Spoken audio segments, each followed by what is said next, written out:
Um outro dado é o preparo técnico realmente que a gente já tem por meio de pesquisas. E eu vi que alguns locais fizeram algumas citações. O próprio Reinaldo Azevedo, ontem, em crítica a discursos políticos muito rasos, muito complicados, vamos dizer assim, para ser bem sutil em relação a esses eventos, bom, ele fala sobre pesquisas, né, pesquisas científicas que mostram que essas pessoas que agem dessa maneira, com esse tipo de violência, elas buscam realmente aparecer e ter grande visibilidade, que o nome delas apareça, porque nesse mundo que alimenta esse tipo de ataque, isso traz um grande reconhecimento. Isso está exposto, inclusive, para ser bem rápida, em alguns ataques que essas pessoas citam ataques anteriores e nomes dessas pessoas que foram protagonistas desses ataques.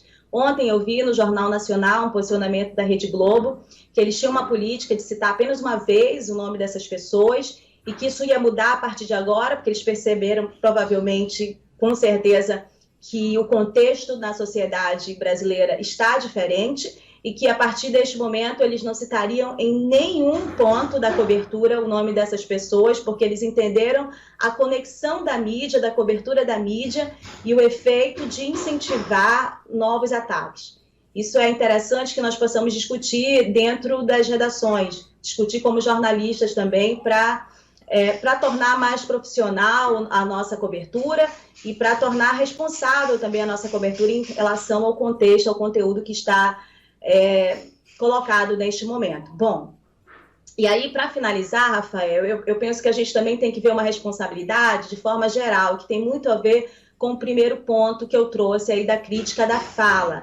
Em que medida nós, individualmente, também colaboramos para que esse tipo de onda se estabeleça, chegue, cresça e se estabeleça na sociedade? Que tipo de sentimentos e de discursos e de compartilhamentos de informação, como você falou, sem responsabilidade, com WhatsApp, nós estamos fazendo no nosso cotidiano? Né?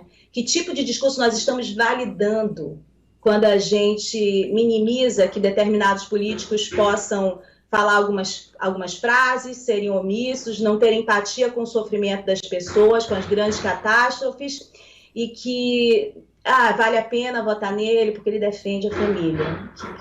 Não entendo que família é essa, que defesa de vida é essa. Eu vou contar para vocês rapidamente uma experiência particular minha. Eu fazia parte de um grupo do movimento espírita e ajudava voluntariamente fazendo releases em relação a campanhas importantíssimas, inclusive. Mas em determinado momento eu percebi que, num determinado grupo, o discurso, por exemplo, da campanha de abortos não era a favor da vida, ele estava muito forte de ódio. Isso antes do Bolsonaro ser eleito, inclusive. E eu silenciosamente me afastei do grupo, porque eu achava que eu não tinha nada a ver com aquilo. Eu não sou a favor do aborto, e quem é, em sã consciência, que faz campanha a favor do aborto? Assim, vamos abortar, não existe isso, né? No entanto, você não pode utilizar essa defesa do aborto e propagar discurso de ódio às outras pessoas.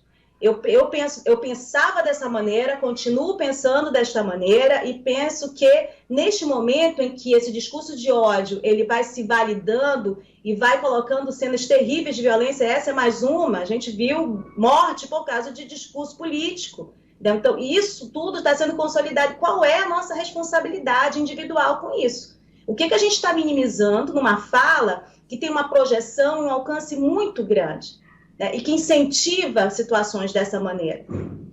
O que nós estamos validando? Eu encerro com um dado de uma conversa com o professor Marcelo Seráfico, que também é colunista aqui da Band News. Ele, há uns anos atrás, me recomendou e conversávamos muito sobre a banalização do mal, o livro da Hannah Arendt. E ela traz lá alguns questionamentos, né, algumas provocações interessantes nesse raciocínio, sim.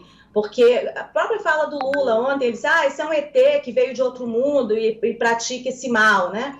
E a Hannah Arendt mostra, inclusive, que os nazistas na Alemanha, eles não vieram de outro mundo, né?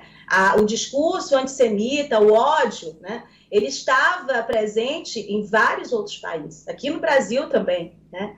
E isso, de certa maneira, ele é fruto de uma banalização de várias pessoas. Não são pessoas que vão levantar uma arma ali e praticar o mesmo mal, mas a gente valida em alguma medida, e a gente precisa perceber o nosso grau de responsabilidade nesse contexto aí também. Esse é o que eu penso e compartilho com vocês aqui, para que todos nós possamos trocar essa experiência que eu tenho certeza chocou todos nós ontem, né? Com certeza. E compartilho também do seu pensamento, viu, Rosiane? Particularmente, compartilho com isso que você trouxe agora, esse seu ponto de vista em relação a gente realmente pensar e debater para onde a gente está caminhando, né, com esses discursos, validando esses discursos também, e que a gente tome muito cuidado em relação às nossas atitudes. Obrigado pela coluna de hoje, Rosiane. Até a próxima.